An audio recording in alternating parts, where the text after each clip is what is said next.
Was ist die Hauptüberlegung? Aus unserer Sicht ist Shared Space oder die Auswertung von Projekten vor allem eine Städtebauliche.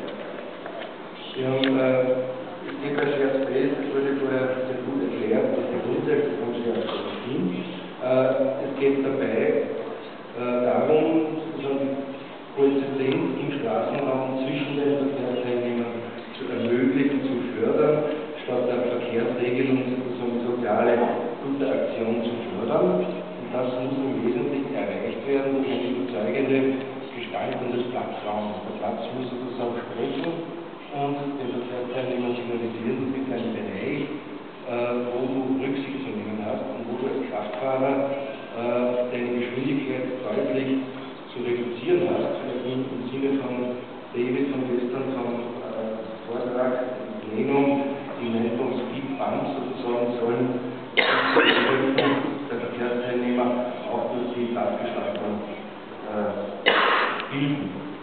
Was sind die wesentlichen Grundsätze der Gestaltungsidee? Wie gesagt, das ist eine städtebauliche Aufgabe. Hier sehen Sie den Platzraum im Wesentlichen, wie er geschildert wird. Es ist ein Kreisverkehrsplatz im Bestand mit 5 Zufahrten, die räumlich etwas versetzt sind. Und die Häuserkanten sind also hier